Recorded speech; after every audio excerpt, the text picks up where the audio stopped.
Hello friends, GD accounting and taxation solution में आपका स्वागत है। तो आज हम करेंगे income from house property. Income from house property सबसे पहली चीज़ देखेंगे कि चार्जिंग सेक्शन क्या है। Charging section section 22। अब इनकम फ्रॉम हाउस प्रॉपर्टी में रेंटल इनकम जो है टैक्सेबल होगा। Rental income is taxable under head income from house property if two conditions are satisfied. Rental income income from house property में तभी taxable होगा अगर ये दो कंडीशन सेटिस्फाइड हों। पहला कंडीशंस ये है कि ये हाउस प्रॉपर्टी होनी चाहिए, हाउस प्रॉपर्टी पे रेंटल इनकम हो। दूसरा कंडीशन ये है कि हाउस प्रॉपर्टी का ऑनर हो, उस हाउस प्रॉपर्टी का ऑनर हो। एसएससी क्या हो? ऑनर हो। पहला कंडीशन हाउस प्रॉपर्टी, दूसरा कंडीशन ऑनर। अब देखते हैं हाउस प्रॉपर्टी क्या है। हाउस प्रॉपर्टी मीन्स बिल्डिंग और लैंड अपार्टमेंट देयर टू।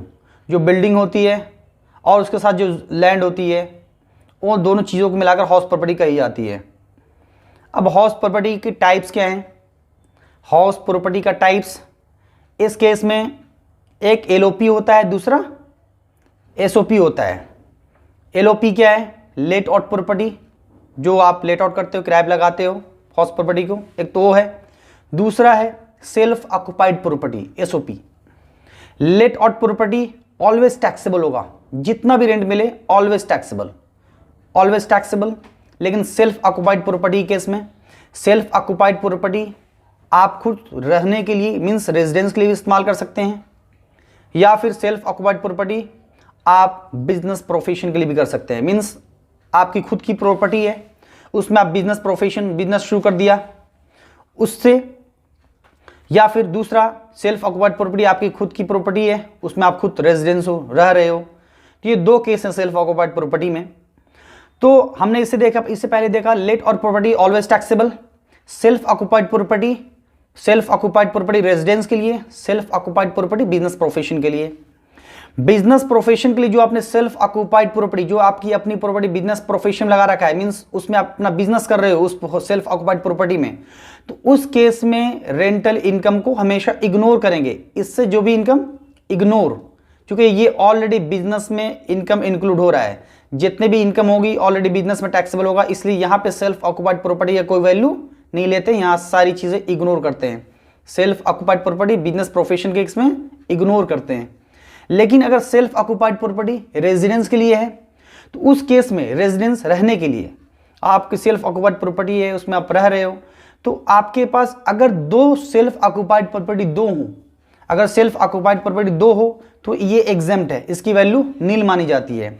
लेकिन आपके पास सेल्फ ऑक्युपाइड प्रॉपर्टी दो से ज्यादा हो, मोर देन टू हो, तो टू में तो आपको एग्जेम्पशन मिल जाती है, टू सेल्फ ऑक्युपाइड प्रॉपर्टी में एग्जेम्पशन। लेकिन इसके बाद जो रिमेनिंग एसओपी होगा, रिमेनिंग सेल्फ ऑक्युपाइड प्रॉपर्टी के केस में, उसे कहा जाता है deemed to be let out. क्या? Deemed to be let out. Deemed to be let out क्या है? Deemed to be let out property ये टैक्सेबल होगा। हमने बताया आपको दो self occupied property exempt, remaining self occupied property means आपके पास चार हाउस घर है, आपके पास दो, चारों आप खुद इस्तेमाल करते हो, दो तो एग्जेम्प्ट में हो जाएगा और दो रिमेनिंग पे उसे कहेंगे deemed to be let out. Means मान लिया जाएगा कि आपकी प्रॉपर्टी लेट आउट है, ये मान लेंगे और इस पर टैक्सेबल होगा, ये टैक्सेबल होगा, deemed to be let out taxable होगा। इसके बाद अब हम देखेंगे computation of income from house property. Income from house property का कंप्यूटेशन कैसे करेंगे? तो उसके लिए हमारे पास फॉर्मेट है, सिंपल फॉर्मेट है ये। सेल्फ ऑक्युपाइड प्रॉपर्टी के लिए अलग, लेट आउट प्रॉपर्टी के लिए, deemed to be let out property के लिए। हम तीनों चीज़ों मीन्स तीनों चीज़ों के केस में अलग अलग आप देख सकते हैं। आपके पास वैल्यू क्या क्या चीज़ें लेनी है, किन किन वैल्यू को आपको लेना है। सबसे पहली चीज़ तो आपको income from house property case में कंप्यूटेशन के लिए हमें म्युनिसिपल वैल्यू देखनी होगी। अभी सिर्फ मैं आपको फॉर्मेट बता रहा हूँ, ये सारी चीज़ मैं बताऊँगा कि म्युनिसिपल वैल्यू क्या है, फेयर रेंट क्या है, स्टैंडर्ड रेंट क्या है, एक्सपेक्टेड रेंट क्या है, एक्चुअल रेंट क्या है, ये सारी चीज़ मैं बताऊँगा अभी। लेकिन इससे पहले मैं सिर्फ फॉर्मेट इस वक्त मैं बता रहा हूँ आपको कि इन चीज़ों को फॉर्मेट में रखना है, इन वैल्यू को, और इससे फिर आपको income from house property computation होगा। Means income from house property compute करेंगे आप। अब देखिए सबसे पहली चीज आपको लेना है म्युनिसिपल वैल्यू। म्युनिसिपल वैल्यू ले लिया हमने। Municipal value self occupied property में नहीं है, नहीं आएगा। सिर्फ let out property, deem to be let out property में लेना है आपको। फेयर वैल्यू, म्युनिसिपल वैल्यू लिया आपने, फिर नीचे लीजिए फेयर वैल्यू। फेयर वैल्यू लिया, सेल्फ ऑक्युपाइड में कुछ नहीं आएगा, लेट आउट प्रॉपर्टी में आएगा, deem to be let out property में आएगा। हमने लिया म्युनिसिपल वैल्यू, फेयर वैल्यू, ये दोनों में जो पहले लिया म्युनिसिपल वैल्यू, फिर लिया फेयर वैल्यू, इन दोनों में जो हाइयर होगा, ये रहा विच एवर इज हाइयर, इन दोनों में जो हाइयर होगा वो वैल्यू हमने लिया। इन दोनों में जो हाइयर होगा उस वैल्यू को हमने यहां पे लिया। अब ये हुआ, इसके साथ इस वैल्यू को, जो वैल्यू आई, इस वैल्यू को हम स्टैंडर्ड रेंट से कंपेयर करेंगे। इस वैल्यू को, जो वैल्यू आई है, इन दोनों में हाइयर में जो वैल्यू है, इन दोनों में हाइयर, ये वैल्यू यहां लिखेंगे, ये वैल्यू और स्टैंडर्ड रेंट। अब इन दोनों में कंपैरिजन करें, इन दोनों में जो लोअर आएगा उसे हम बोलते हैं एक्सपेक्टेड रेंट, उसे बोलते हैं एक्सपेक्टेड रेंट। ये एक्सपेक्टेड रेंट आ गया, ये एक्सपेक्टेड रेंट हो गया। एक्सपेक्टेड रेंट से कंपैरिजन करेंगे एक्चुअल रेंट से। एक्सपेक्टेड रेंट और एक्चुअल रेंट में कंपैरिजन करेंगे, इनमें दो जो हाइयर होगा, इन दोनों में हाइयर, उसे बोलते हैं gross annual value, GAV. GAV, ये जीएवी आ गया आपका, gross annual value. Gross annual value, gross annual value से अब हमें लेस करना होगा म्युनिसिपल टैक्स। म्युनिसिपल टैक्स जो पेड किया है, म्युनिसिपल टैक्स पेड जो होता है उसे लेस करेंगे। लेस करने के बाद जो वैल्यू आएगी उसे बोलते हैं net annual value. Net annual value, अब जो नेट एनुअल वैल्यू आएगी, नेट एनुअल वैल्यू में से हमें डिडक्शंस लेस करने होते हैं। डिडक्शन क्या हो, दो तरह के डिडक्शन लेस होंगे यहाँ पे। एक तो स्टैंडर्ड डिडक्शन होता है जिसे 30% बोलते हैं एनएवी का, मीन्स जो नेट एनुअल वैल्यू आपके पास आई है उसका 30%, ये स्टैंडर्ड डिडक्शन मीन्स 30% डायरेक्टली जो वैल्यू आई उसका 30% ले लें और उसे लेस करें।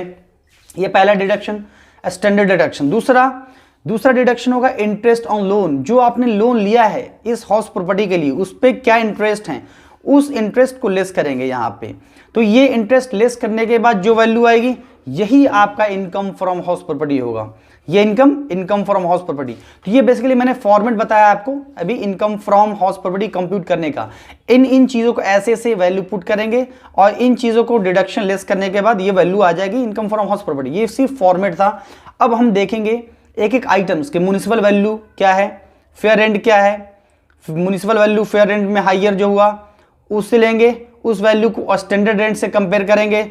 स्टैंडर्ड रेंट और ये वैल्यू में जो लोअर आएगा उस वैल्यू को लेंगे, उसे एक्सपेक्टेड रेंट कहा जाता है। एक्सपेक्टेड रेंट एक्चुअल रेंट से कंपेयर करेंगे। एक्सपेक्टेड रेंट एक्चुअल रेंट में जो हाइयर होगा उसे जीएवी बोलते हैं, gross annual value. Gross annual value में से हम लेस करेंगे म्युनिसिपल टैक्सेस पेड, जो आपने म्युनिसिपल टैक्सेस पेड किया है वो वैल्यू आएगी net annual value. Net annual value में से हम स्टैंडर्ड डिडक्शन लेस करेंगे 30%, नेट एनुअल वैल्यू का ही 30% लेस करेंगे। फिर उसके बाद इंटरेस्ट ऑन लोन को लेस करेंगे। ये वैल्यू आ जाएगी आपकी income from house property.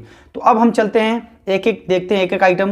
Municipal value क्या है, फेयर रेंट क्या है, स्टैंडर्ड रेंट क्या है, एक्चुअल रेंट क्या है। म्युनिसिपल वैल्यू क्या है, it means value of property as per municipality record.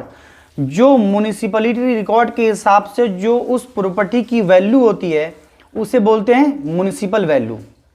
दूसरी चीज फेयर रेंट क्या है, fair rent means rent of similar property in same locality. Means उस सेम लोकेलिटी में उस सिमिलर प्रॉपर्टी का, उसी जैसे प्रॉपर्टी का क्या रेंट है, उसे फेयर रेंट कहते हैं। इस फेयर रेंट को रीजनेबल रेंट भी कहा जाता है। फेयर रेंट को रीजनेबल रेंट भी कहा जाता है या रीजनेबल लेटिंग वैल्यू भी कहा जाता है। ठीक है। इसके बाद स्टैंडर्ड रेंट क्या है, it means rent as per rent control act. Standard rent जो रेंट कंट्रोल एक्ट के हिसाब से जो रेंट होता है उसे बोलते हैं स्टैंडर्ड रेंट। ये मैक्सिमम अमाउंट होता है रेंट का जो एक लीगल तौर पे ऑनर रिकवर्ड कर सकता है टेनेंट से। Means it is the maximum amount of rent that can be legally recovered by owner from tenant. जो एक ऑनर टेनेंट से लीगली रिकवर्ड कर सकता है मैक्सिमम अमाउंट, उसे बोलते हैं स्टैंडर्ड रेंट। ओके, इसके बाद एक्चुअल रेंट क्या है? Actual rent means rent received plus rent receivable, means जो आपने रेंट रिसीव किया या जो और रिसीव करना है, ये दोनों माइनस इसमें से लेस करेंगे अनरियलाइज रेंट, जो रेंट रियलाइज ना हो सका या जो ना हो पा रहा है, अनरियलाइज रेंट को लेस करेंगे तो ये वैल्यू आपका एनुअल रेंट का होगा। Means actual rent means rent received plus rent receivable, कितना और रिसीव करना है, माइनस जो अनरियलाइज, जो रियलाइज ना हो सका, वो तीनों चीजें देखना होगा इसमें। Rent received plus rent receivable minus unrealise rent, ये एक्चुअल रेंट होगा आपका। ठीक है, अब हम देखते हैं म्युनिसिपल टैक्सेस। अभी हमने देखा म्युनिसिपल वैल्यू, ये म्युनिसिपल वैल्यू अलग है। ये म्युनिसिपल टैक्सेस देखते हैं। म्युनिसिपल टैक्सेस क्या है? ये वो टैक्स है जो म्युनिसिपैलिटी या लोकल अथॉरिटी या ग्राम पंचायत के द्वारा रिकवर्ड किया जाता है। इस टैक्स को हाउस टैक्स भी कहा जाता है, प्रॉपर्टी टैक्स भी कहा जाता है, लोकल टैक्स भी कहा जाता है। ये म्युनिसिपल टैक्स जो है सिर्फ पेमेंट बेसिस पे ही अलाउ किया जाएगा। अगर पेड ना किया गया हो तो ये अलाउ नहीं किया जाएगा, इसका डिडक्शन नहीं मिलेगा आपको। इसके साथ ये म्युनिसिपल टैक्स तभी अलाउ किया जाएगा अगर ये टैक्स एक ऑनर पे करता है, तभी ये टैक्स आपको अलाउ होगा। इसके साथ आपको ये ध्यान रखना है, अगर म्युनिसिपल टैक्स परसेंट में दे रखा है, परसेंटेज में दे रखा हो, तो इसे सबसे पहले आपको कैलकुलेट करना पड़ेगा म्युनिसिपल वैल्यू में। म्युनिसिपल वैल्यू आपको म्युनिसिपल वैल्यू में कंप्यूट करना पड़ेगा। ठीक है, अब हम देखते हैं कि इंटरेस्ट ऑन लोन कितना अलाउ होगा हमें। हमने इससे पहले देखा, जो हमें दो डिडक्शन देकर बताया था मैंने आपको, नेट एनुअल वैल्यू में से डिडक्शन लेस करेंगे। एक तो स्टैंडर्ड डिडक्शन होता है जो नेट एनुअल वैल्यू का 30% होता है, दूसरा आपको डिडक्शन मिलता है इंटरेस्ट ऑन लोन पे डिडक्शन। तो अब हम ये देखेंगे कि इंटरेस्ट ऑन लोन कितना आपको मिल पाएगा इसमें डिडक्शन। तो इंटरेस्ट ऑन लोन अलाउड होगा डिडक्शन के लिए if loan is taken for the purpose of house property. अगर आपने लोन लिया है हाउस प्रॉपर्टी के लिए, हाउस प्रॉपर्टी मींस आप उस हाउस प्रॉपर्टी की कंस्ट्रक्शन के लिए लिए हो या रिपेयर के लिए या रिनोवेशन के लिए लिए हो, हाउस प्रॉपर्टी के लिए अगर आपने लोन लिया है, इंटरेस्ट ऑन लोन अलाउ होगा डिडक्शन के लिए। ठीक है, इसके बाद लोन कहां से लिया होना चाहिए? लोन में be taken from banks, financial institution, trust, friends, family, कहीं से भी लोन ले सकते हैं आप। उस लोन पे इंटरेस्ट आपका अलाउ किया जाएगा, डिडक्शन मिल जाएगा। इसके बाद interest is allowed on due basis. वहां पे क्या था? म्युनिसिपल टैक्स जो थे वो पेड बेसिस पे था, ऑनर पेड करेगा तभी वो म्युनिसिपल टैक्स अलाउ होगा। लेकिन यहाँ पे क्या है? ये इंटरेस्ट ऑन लोन है, इंटरेस्ट ऑन लोन ये ड्यू बेसिस पे ही आपका अलाउ हो जाएगा। मीन्स आप पेड किए हो ना किए हो, इंटरेस्ट यहाँ पे अलाउ होगा ड्यू बेसिस पे। ठीक है, इसके बाद इंटरेस्ट ऑन इंटरेस्ट, जो आपने इंटरेस्ट पे किया, सपोज आपने इंटरेस्ट नहीं पे किया लोन पे, फिर उस इंटरेस्ट पे द्वारा इंटरेस्ट लग रहा है, तो उस इंटरेस्ट और इंटरेस्ट पे इंटरेस्ट ऑन इंटरेस्ट पे इंटरेस्ट अलाउ नहीं होगा इसमें डिडक्शन के लिए। अब ये देखना होगा कि इंटरेस्ट का लिमिट क्या होगा, हम कितना इंटरेस्ट हमारे लिए अलाउ होगा यहाँ पे। तो अब ये देखना है कि एक तो हमने बताया आपको लेट आउट प्रॉपर्टी या deemed to be let out property, एक तो लेट आउट या deemed to be let out. इस केस में कोई लिमिट नहीं है, जितना आपका इंटरेस्ट है टोटल का टोटल इंटरेस्ट अलाउ होगा। दो केसेस में, लेट आउट प्रॉपर्टी हो या deemed to be let out property हो, इस केस में टोटल इंटरेस्ट अलाउड होगा, टोटल, नो लिमिट, कोई लिमिट नहीं है, टोटल इंटरेस्ट अलाउ होगा यहाँ पे। लेकिन अगर मैं बात करूँ सेल्फ ऑक्युपाइड प्रॉपर्टी के लिए, तो आपको मैंने बताया था self occupied property up to 2 houses exempt होता है, मैंने बताया था। इस केस में सेल्फ ऑक्युपाइड प्रॉपर्टी है, 2 हाउसेज हो, मीन्स 2 घर आपके पास हैं, तो इस केस में हमें देखना पड़ेगा 2 केसेस, एक तो स्पेशल केस है, दूसरा नॉर्मल केस। हमें स्पेशल केस, नॉर्मल केस सिर्फ सेल्फ ऑक्युपाइड प्रॉपर्टी के केस में देखना है, ये हमेशा ध्यान रखना होगा आपको। सेल्फ ऑक्युपाइड प्रॉपर्टी के केस में ही हमें 2 केसेस देखने हैं, स्पेशल केस, नॉर्मल केस। किसके लिए? इंटरेस्ट के लिए। और अगर लेट आउट प्रॉपर्टी हो, deem to be let out property हो, तो मैंने बताया इंटरेस्ट के लिए कोई भी लिमिट नहीं है, टोटल इंटरेस्ट अलाउ होगा। लेकिन सेल्फ ऑक्युपाइड प्रॉपर्टी केस में हमें 2 केसेस देखने होंगे, एक स्पेशल केस, दूसरा नॉर्मल केस। नॉर्मल केस जिसमें मैक्सिमम आपको, नॉर्मल केस में मैक्सिमम आपको 30,000 इंटरेस्ट अलाउ होगा, मैक्सिमम 30,000, इससे ज़्यादा इंटरेस्ट अलाउ नहीं होगा नॉर्मल केस में। लेकिन अगर मैं बात करूं स्पेशल केस में, तो स्पेशल केस क्या है? स्पेशल केस में हमें देखना पड़ेगा कि आपने लोन कब लिया है। स्पेशल केस में देखने होंगे सेल्फ ऑक्युपाइड प्रॉपर्टी हो, स्पेशल केस हो, उसमें लोन आपने लिया हो ऑन और आफ्टर 1 अप्रैल 1999, मीन्स 1 अप्रैल 1999 के बाद, या उस डेट को या उसके बाद लिया हो आपने, उससे पहले ना लिया हो। ये लोन स्पेशल केस में 1 अप्रैल 1999 को या उसके बाद लिया हो। इसके बाद हमें देखना होगा कि लोन टेकन फॉर परचेज और कंस्ट्रक्शन ऑफ हाउस प्रॉपर्टी, जो लोन लिया गया हो, एक तो पहला कंडीशन था कि 1 अप्रैल या उसके 1 अप्रैल 1999 या उसके बाद लिया होना चाहिए लोन। दूसरी चीज, लोन जो लिया गया हो purchase construction of house property के लिए लिया गया हो, हाउस प्रॉपर्टी के परचेज के लिए या कंस्ट्रक्शन बनाने के लिए लिया गया लोन। तीसरा केस ये है, if loan is taken for construction then construction should be completed within 5 years from the end of the year in which loan was taken. जब आपने जिस डेट को लोन लिया है उस डेट से 5 सालों के अंदर अंदर कंस्ट्रक्शन कंप्लीट होना चाहिए, उस हाउस का कंस्ट्रक्शन कंप्लीट होना चाहिए। अगर आपने लोन लिया है कंस्ट्रक्शन के लिए तो कंस्ट्रक्शन कितने दिनों में कंप्लीट होना चाहिए, कितने सालों में? कंस्ट्रक्शन कंप्लीट होना चाहिए 5 सालों में। कब से?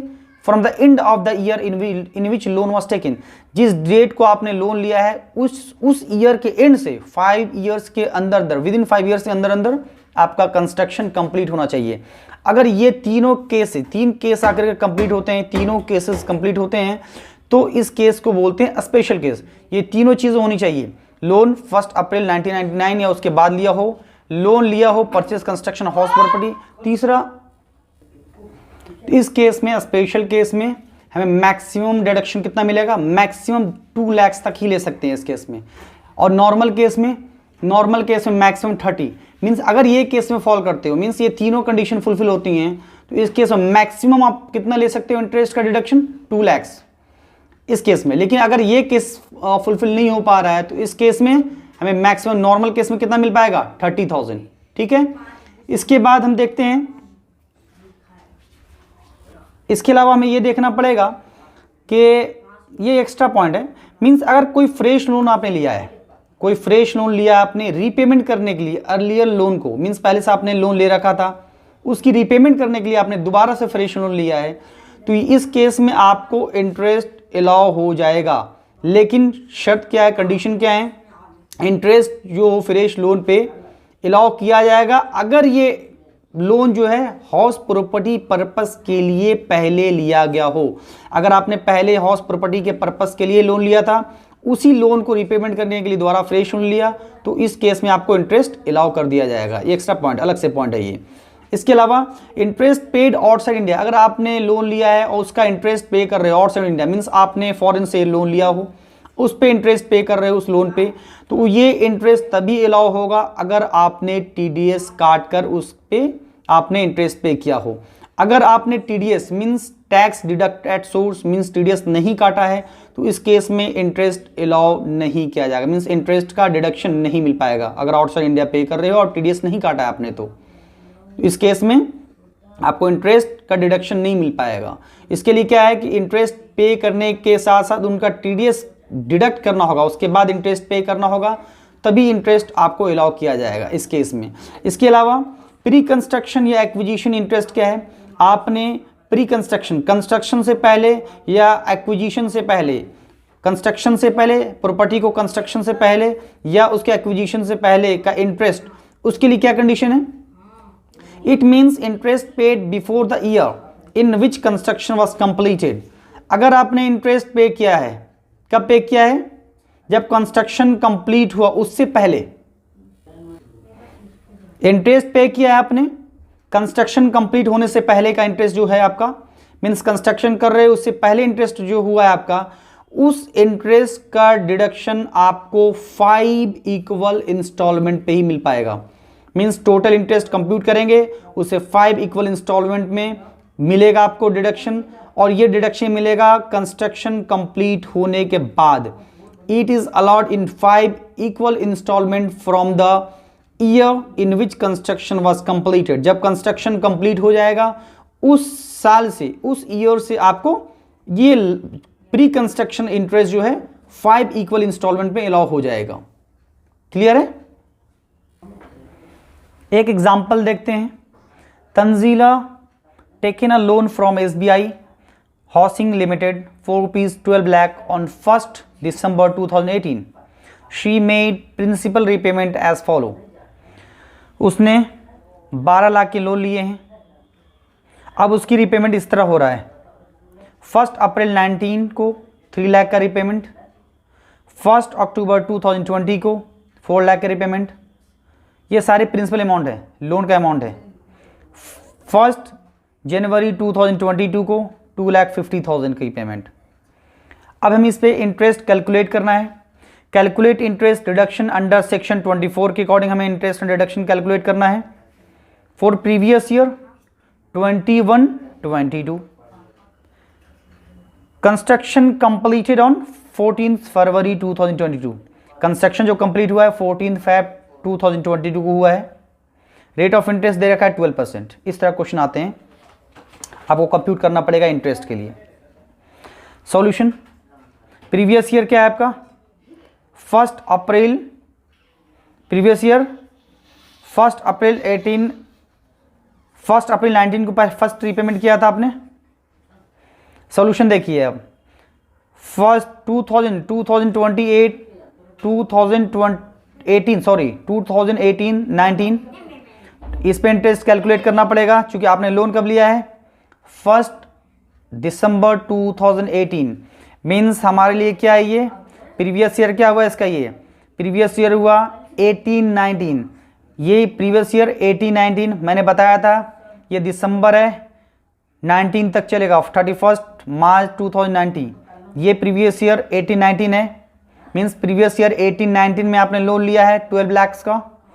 अब हमें इंटरेस्ट कैलकुलेट करना है। जब से आपने लोन लिया है तब से इंटरेस्ट कैलकुलेट करना पड़ेगा। तो हमें लोन कैलकुलेट करने के लिए 18-19 से शुरू करना पड़ेगा क्योंकि लोन आपने 1 दिसंबर 18 को लिया है। प्रीवियस ईयर 18-19 से हम कंप्यूट करेंगे इंटरेस्ट ऑन लोन। तो 18-19 में 12 लाख का लोन लिया आपने, 12% इंटरेस्ट है। इस प्रीवियस ईयर में कितने मंथ्स आपके पास लोन रहे 4 मंथ्स। मीन्स दिसंबर, जनवरी, फरवरी, मार्च 2019, 4 महीने। 18-19 में 4 मंथ्स के इंटरेस्ट होंगे। 12 लाख के लोन, 12% इंटरेस्ट, 4 मंथ्स का इंटरेस्ट होगा प्रीवियस ईयर 18-19 में। तो ये टोटल इंटरेस्ट 48,000। हमने बताया था इससे पहले आपको कंस्ट्रक्शन कंप्लीट हो रहा है 14 Feb 2022 को। ठीक है, तो हमने अभी बताया था कि प्री कंस्ट्रक्शन जो इंटरेस्ट होता है उसे हम 5 इक्वल इंस्टॉलमेंट में अलाउ करते हैं। तो ये प्री कंस्ट्रक्शन इंटरेस्ट का ये हम कंप्यूटेशन कर रहे हैं। कंस्ट्रक्शन से पहले का जो है इंटरेस्ट वो कंप्यूट कर रहे हैं। टोटल इंटरेस्ट कंप्यूट करने के बाद जो वैल्यू आएगा इंटरेस्ट का उसे हम 5 इक्वल इंस्टॉलमेंट डिवाइड करेंगे और उसे कंस्ट्रक्शन के बाद हर साल में हम इक्वल इंटरेस्ट अलाउ कर देंगे। ठीक है, तो पहले कंप्यूट कर रहे हैं। 18-19 में इंटरेस्ट का कैलकुलेशन 48,000 कैसे हुआ, 12 लाख का लोन, 12% इंटरेस्ट रेट, 4 मंथ्स होगा 18-19 में 48,000। अब 19-20 में अब चूंकि हमने पेमेंट किया था 1 अप्रैल 19 को 3 लाख का पेमेंट कर दिया है, तो 19-20 में वैल्यू कितनी रह जाएगी इसकी, लोन की वैल्यू 9 लाख। अब हमें 9 लाख पे कंप्यूट करना पड़ेगा interest. 9 lakh rate of interest 12% into ये पूरे साल का इंटरेस्ट मीन 12 मंथ्स का इंटरेस्ट। तो हमारे पास इंटरेस्ट कितना हो जाएगा 1,08,000। क्लियर है। इसी तरह हमने फिर पेमेंट किया था उसकी 1 अक्टूबर 2020। मीन्स 1 अक्टूबर 2020 का मतलब ये हुआ प्रीवियस ईयर 2021, क्योंकि ये 31 मार्च 21 तक जाएगा ये प्रीवियस ईयर। तो ये अभी हम कंप्यूट कर रहे हैं 2021 का, 2021 का। तो हमें किस डेट को पेमेंट किया है? 1 अक्टूबर को पेमेंट किया है। तो उससे पहले तो हमारे पास पूरे के पूरे 9 लाख ही होंगे। 1 अक्टूबर तक 9 लाख के अमाउंट पे हमें लोन पे इंटरेस्ट पे करने होंगे, क्योंकि 1 अक्टूबर को हमने 4 लाख का पेमेंट किया है। तो अक्टूबर से पहले तो हमें 9 लाख पे इंटरेस्ट पे करने पड़ेंगे 6 मंथ के लिए। पेमेंट चूंकि अक्टूबर में हुआ है, तो 6 मंथ पे 9 लाख का loan, 12% rate of interest. 6 month कहाँ से हो जाएंगे? अप्रैल, मई, जून, जुलाई, अगस्त, सितंबर, 6 महीने के लिए 9 लाख पे पेमेंट। 6 मंथ पे 9 लाख पे इंटरेस्ट पे करना होगा। 9 lakh loan, 12% rate of interest, 6 month. क्योंकि इसके बाद 1 अक्टूबर को हमने पेमेंट किया है, तो उसके लिए क्या करना पड़ेगा? पेमेंट किया 1 अक्टूबर को, उसके बाद हमारे पास लोन की वैल्यू कितना रह जाएगा? लोन का वैल्यू रह जाएगा 5 लाख, मीन्स 5 लाख पे इंटरेस्ट कैलकुलेट करना पड़ेगा नेक्स्ट 6 मंथ के लिए। नेक्स्ट 6 मंथ के लिए 5 लाख पे कैलकुलेट करेंगे, 12% रेट ऑफ इंटरेस्ट। तो ये 9 लाख 6 महीने के लिए 12% प्लस पेमेंट आपने 4 लाख किया है 1 अक्टूबर को, तो 1 अक्टूबर के बाद लोन का value 5 lakh remaining, 12% rate of interest, 6 months का रेट, 6 मंथ का इंटरेस्ट। तो ये दोनों कंप्यूट करेंगे तो इस पे हमारा इंटरेस्ट हो जाएगा 54,000, इस पे हमारा इंटरेस्ट 54,000, इस पे 54 प्लस इस पे 30,000, टोटल इंटरेस्ट 84,000। क्लियर है? 2021 का हमने निकाल लिया 84,000, 19-20 का निकाला 108 लाख मीन्स 1,08,000, 18-19 का निकाला 48,000। अब इसके बाद हम चूंकि हमने कंस्ट्रक्शन कंप्लीट किया है 14 Feb 2022 को, तो इससे पहले का भी इंटरेस्ट हमें कैलकुलेट करना पड़ेगा, मीन्स 21-22 तक का इंटरेस्ट कंप्यूट करना पड़ेगा। तो 1 मोर ईयर हमें कंप्यूट करना पड़ेगा। 21-22 मीन्स अब वैल्यू कितना रह गया आपका? 5 लाख का loan, rate of interest 12%, 9 months कैसे हुए? क्योंकि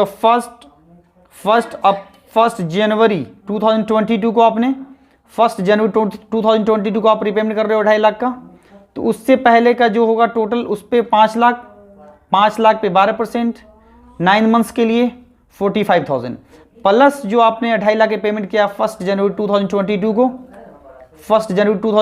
को, तो इस डेट से अलग इंटरेस्ट कैलकुलेट करना पड़ेगा। कितने पे? 2.5 लाख पे, क्योंकि 2.5 लाख का पेमेंट मैंने आपने कर दिया 1 जनवरी को, तो 1 जन के बाद 2.5 लाख का रिमेनिंग अमाउंट, उस पर 12%, 3 मंथ्स, ये इंटरेस्ट कितना हो गया? 7,500। तो टोटल हमारे पास इंटरेस्ट क्या हो गया? टोटल इंटरेस्ट हमारे पास 48, 1,08,000, 84,000,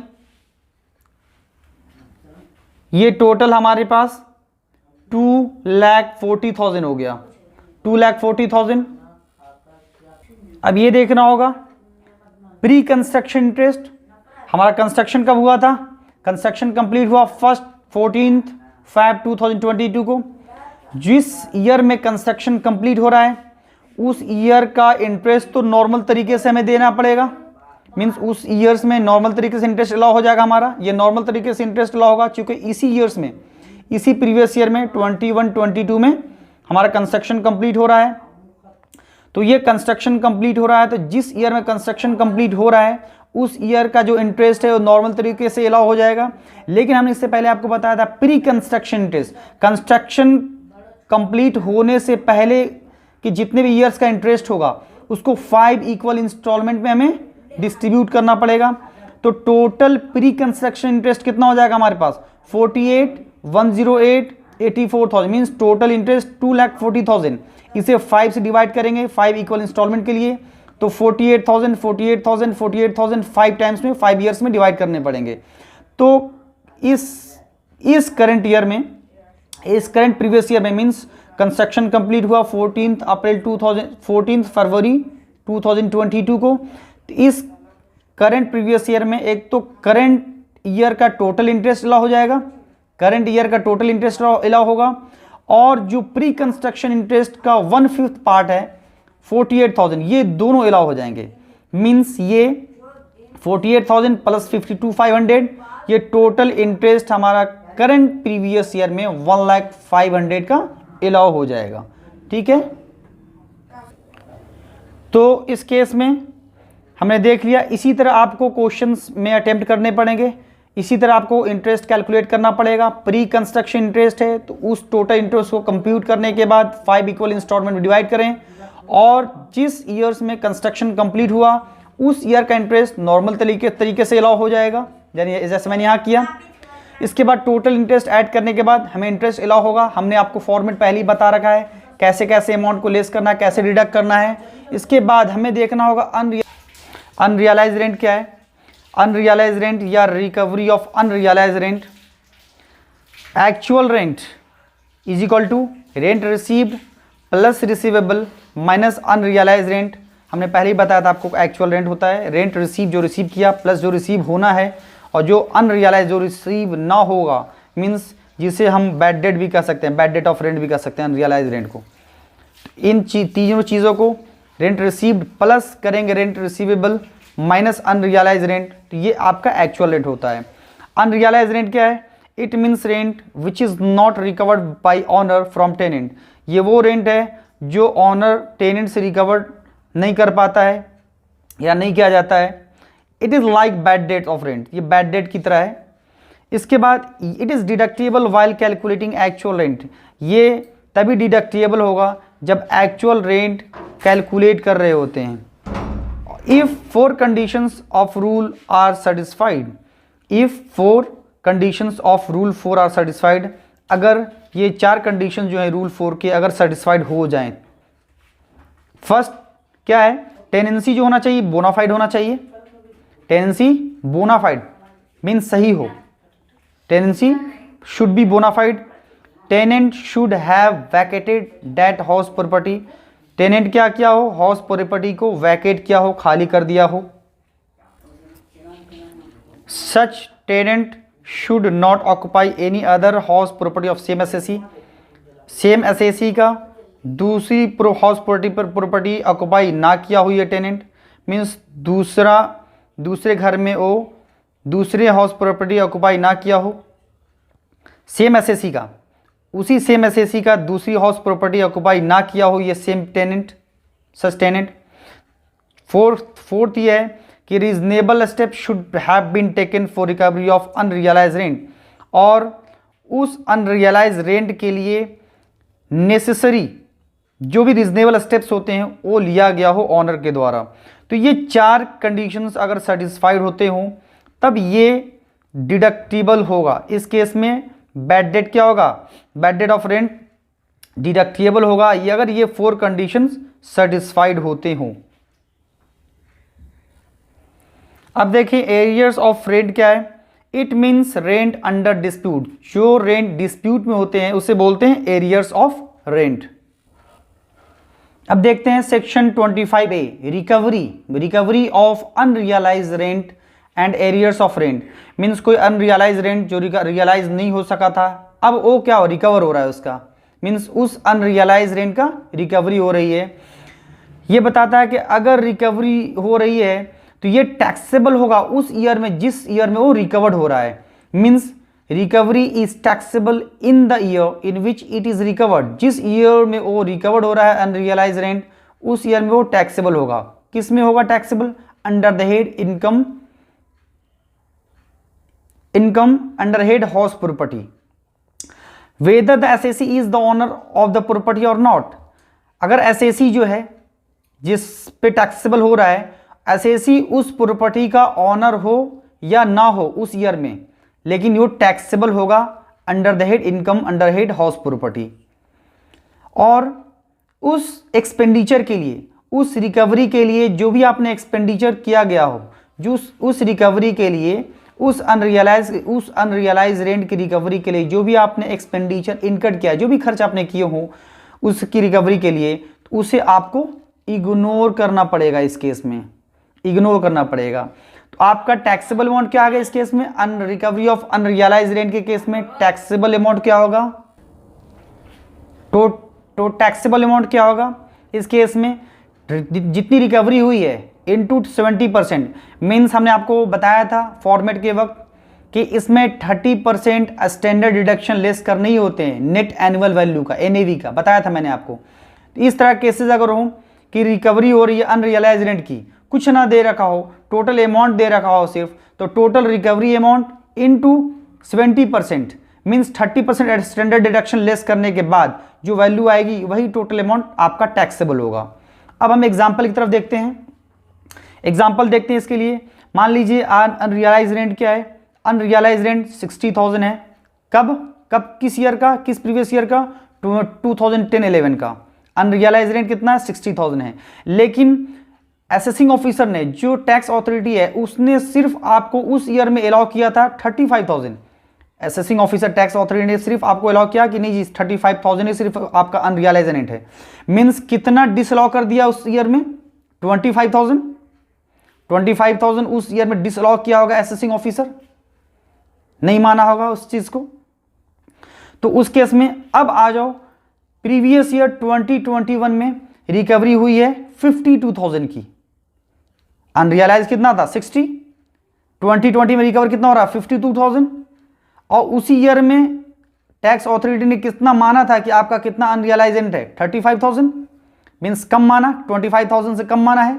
अब क्या करेंगे इस केस में, अब 2021 में, प्रीवियस ईयर 2021 में आपका रिकवरी हुआ है इसमें 52,000। जब अमाउंट रिकवर होता है तो हमने अभी पढ़ा टैक्सेबल होगा उसी ईयर में कितना, 20%।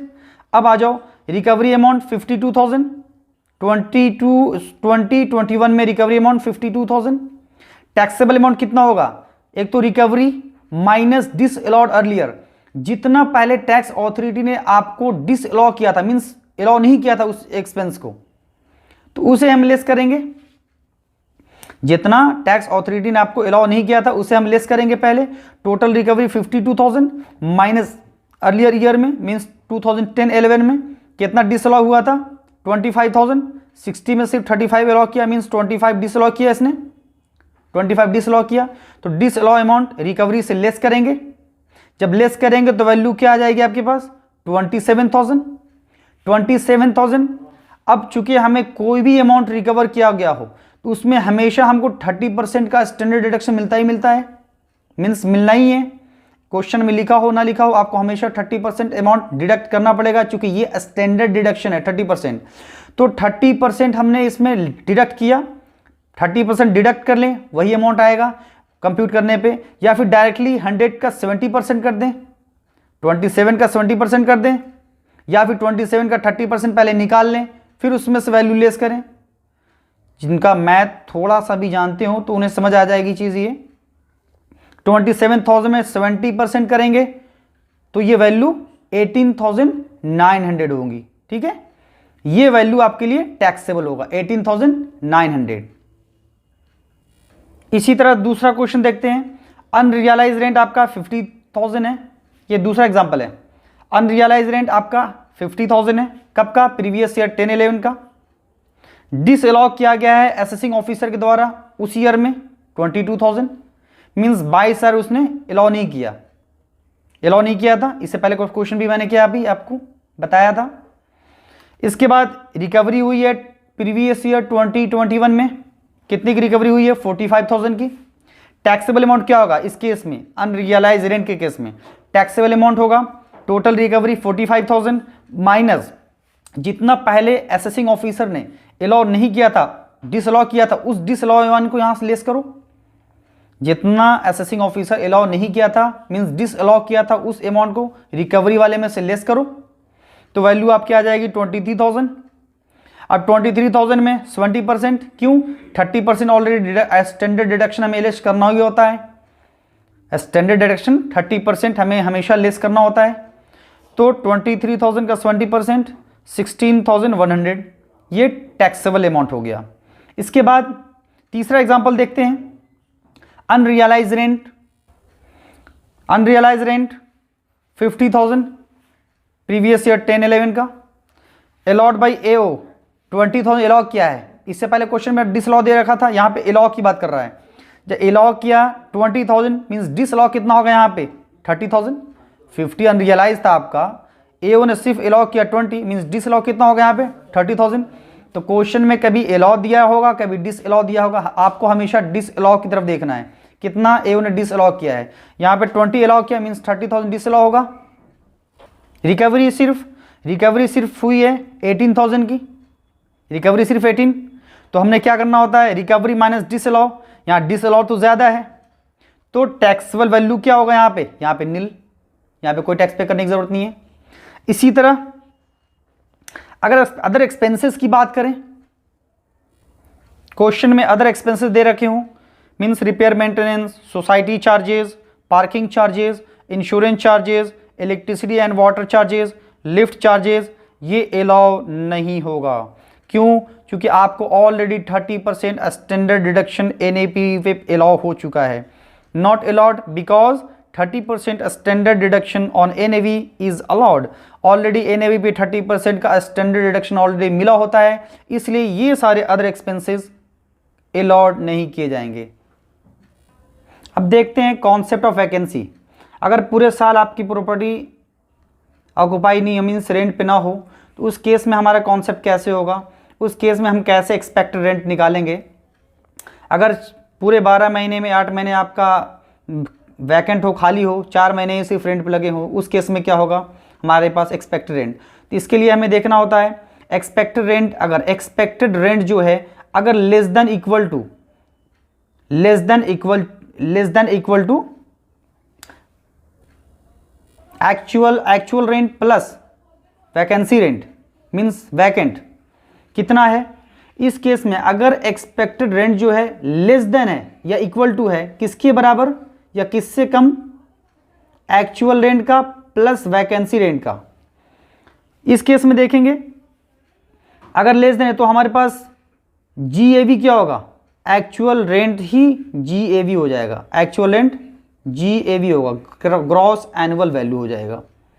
अगर ये expected rent less than equal to actual rent plus vacancy rent, ये दोनों मिलाकर इसकी वैल्यू उसके बराबर हो या कम हो, एक्सपेक्टेड रेंट कम हो इससे, तो इस केस में GAV क्या होगा, एक्चुअल रेंट ही हो जाएगा।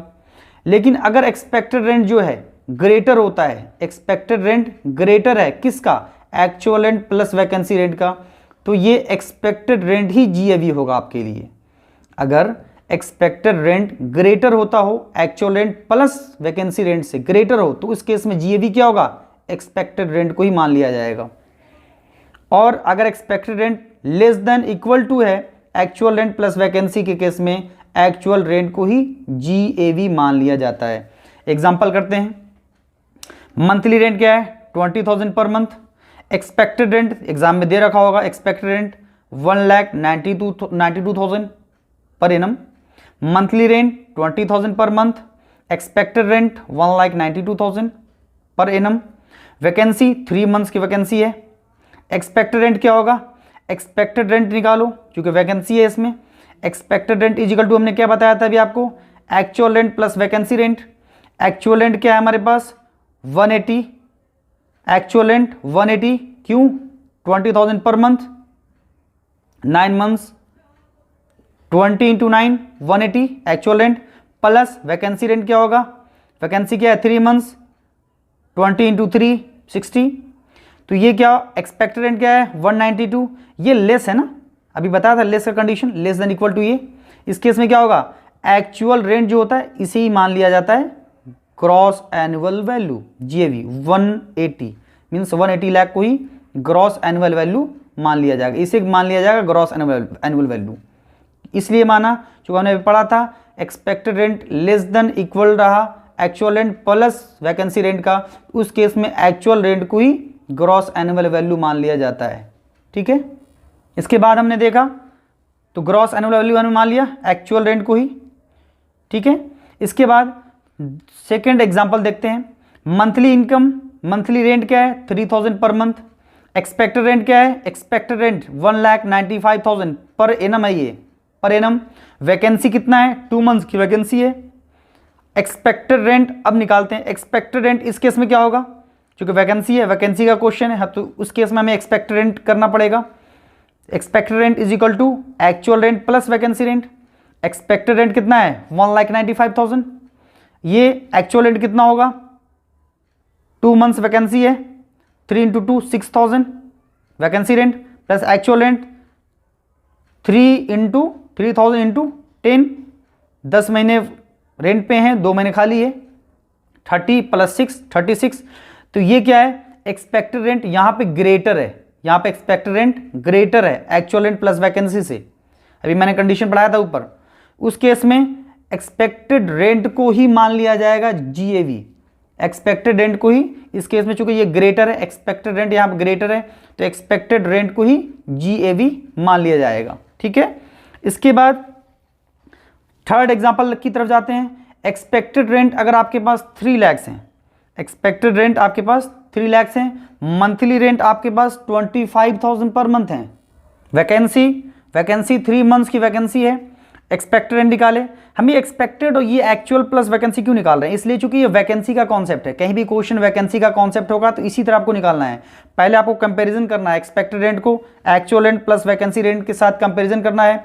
अगर वैल्यू एक्सपेक्टेड ज़्यादा है तो जीएवी यही होगा, अगर एक्सपेक्टेड रेंट की वैल्यू कम हो या इक्वल हो तो उस केस में जीएवी का वैल्यू एक्चुअल रेंट मान लिया जाता है, मैंने अभी पहले बताया आपको। तो ये थर्ड एग्जाम्पल देखते हैं। Expected rent 3 lakh, monthly rent 25,000 per month, vacancy 3 months की। अब निकालते हैं, चूंकि वैकेंसी का केस है, expected rent is equal to actual rent plus vacancy rent. Expected rent दे रखा है 3 लाख, एक्सपेक्टेड रेंट 3 लाख। अब एक्चुअल रेंट क्या है, एक्चुअल रेंट यहाँ पे 25,000 पर मंथ है, कन्वर्ट कर दें 9 मंथ से, 2,25,000 प्लस 3 मंथ का वैकेंसी रेंट 75,000, टोटल वैल्यू क्या हुआ 3 लाख। ये इसके बराबर हो गया, बताया था मैंने अभी आपको, लेस देन हो या इक्वल हो, इस केस में एक्चुअल रेंट को ही ग्रॉस एनुअल वैल्यू मान लिया जाता है। ठीक है, अब हम समझते हैं concept of partly let out property. इस पार्टली लेट आउट प्रॉपर्टी का कॉन्सेप्ट क्या है, if some area of house property is let out, house property का कुछ एरिया जो है लेट आउट है और रिमेनिंग जो है सेल्फ ऑक्युपाइड है, मीन्स एक हाउस प्रॉपर्टी का कुछ एरिया लेट आउट है, किराए पे लगा रखा है, और कुछ रिमेनिंग पार्ट जो हैं वो सेल्फ ऑक्युपाइड के लिए है, मीन्स खुद इस्तेमाल कर रहे हैं। Then let out portion is treated as, let out portion को ट्रीट किया जाएगा लेट आउट प्रॉपर्टी, और सेल्फ ऑक्युपाइड पोर्शन को ट्रीट किया जाएगा सेल्फ ऑक्युपाइड प्रॉपर्टी। मीन्स एक प्रॉपर्टी है, कुछ हिस्से कुछ पार्ट को आपने किराए पे लगा रखा है और कुछ पार्ट आप खुद इस्तेमाल करते हो, तो इसे बोलते हैं पार्टली लेट आउट प्रॉपर्टी। इस केस में municipal value, fair rent, standard rent, municipal taxes, interest on loan should be divided between self occupied property, let out property. इन चीज़ों को हमें डिवाइड करना पड़ेगा, किस बेसिस पे, एरिया की बेसिस पे, कितना एरिया लेट आउट है, कितना एरिया सेल्फ ऑक्युपाइड है, तो उस एरिया के बेसिस पे हमें म्युनिसिपल वैल्यू को, फेयर रेंट को, स्टैंडर्ड रेंट को, म्युनिसिपल टैक्सेस को, इंटरेस्ट ऑन लोन को, जितना इंटरेस्ट कंप्यूट किया उसमें हम एरिया के हिसाब से इन सारी चीज़ों को डिवाइड करते हैं पार्टली लेट आउट प्रॉपर्टी के केस में। लेकिन हमेशा ध्यान रखना पड़ेगा कि एक्चुअल रेंट को हम कभी भी एक्चुअल रेंट को हम कभी भी डिवाइड नहीं करेंगे, एक्चुअल रेंट को कभी भी हमें डिवाइड नहीं करेंगे, क्योंकि एक्चुअल रेंट हमें लेट आउट प्रॉपर्टी से ही मिला होगा, रेंट हमें लेट आउट प्रॉपर्टी से ही मिला होगा। इस केस में एक्चुअल रेंट को डिवाइड नहीं करना, इसके अलावा सारी चीज़ें जो हैं municipal value, fair rent, standard rent, municipal taxes, interest, ये सारी चीज़ों को डिवाइड करना है एरिया के बेसिस पे, लेकिन एक्चुअल रेंट को डिवाइड नहीं करना होता। सिर्फ एक्चुअल रेंट हमें सिर्फ लेट आउट प्रॉपर्टी से ही मिलता है। ठीक है, अभी हम पढ़ रहे थे partly let out property area wise. इससे पहले एरिया देख रहे थे, मीन्स कितना एरिया प्रॉपर्टी को आपने लेट आउट कर रखा है, कितना आप सेल्फ ऑक्युपाइड कर रहे हो, तो वहां एरिया वाइज के हिसाब से पढ़ रहे थे पार्टली लेट आउट प्रॉपर्टी। अब हम इसमें देखते हैं टाइम वाइज के हिसाब से, मीन्स कितना टाइम आपने लेट आउट के लिए कर रखा है और कितना टाइम आप खुद इस्तेमाल करते हो, तो उसे बोलते हैं partly let out property time wise. If property is let out for some period of time and self-occupied for remaining time, then such property is treated as let out property only. If property is let out for even one day, then also that property is treated as let out property. अगर आपने property को कुछ time के लिए आपने let out कर रखा है और कुछ टाइम के लिए आपने सेल्फ ऑक्युपाइड कर रखा है, तो उस केस में क्या होगा, माना जाएगा लेट आउट प्रॉपर्टी आपके लिए, मीन्स उस केस में आपका लेट आउट प्रॉपर्टी ही माना जाएगा। अगर आपने एक प्रॉपर्टी को कुछ टाइम के लिए लेट आउट कर रखा है या कुछ टाइम के लिए आपने सेल्फ ऑक्युपाइड कर रखा है, तो उस केस में सिर्फ आपको लेट आउट प्रॉपर्टी ही माना जाएगा, treated as let out property only. If property is let out for even one day, अगर आपने लेट आउट सिर्फ एक दिन के लिए भी किया हो, एक दिन के लिए भी आपने रेंट पे लगाया हो, तो उस केस में भी माना जाएगा लेट आउट प्रॉपर्टी। ओके, इसके बाद SAC owns more than 2 self occupied property. अगर SAC ऑन कर रखा है more than two self occupied property, उस केस में कोई भी दो घर, कोई भी 2 हाउस प्रॉपर्टी, उसको ट्रीट कर सकता है सेल्फ ऑक्युपाइड प्रॉपर्टी और रिमेनिंग को ट्रीट करना होगा deemed to be let out. Means 4 घर हैं, 4 घर में कोई सा 2 घर उसे सेल्फ ऑक्युपाइड ट्रीट करना पड़ेगा, ये SAC का ऑप्शन है। कोई भी 2 घर को सेल्फ ऑक्युपाइड प्रॉपर्टी ट्रीट करे और रिमेनिंग को deem to be let out property treat करे। तो इसके बाद रिमेनिंग पोर्शन नेक्स्ट टॉपिक में करेंगे। कुछ चीज़ें बची हैं, उसको नेक्स्ट टॉपिक में किया जाएगा। तो अगर वीडियो अच्छी लगे तो शेयर करना ना भूलें, वीडियो को शेयर करना ना भूलें, शेयर एंड सब्सक्राइब करना ना भूलें, और वीडियो अच्छी लगे तो कमेंट करना ना भूलें। Thank you for watching.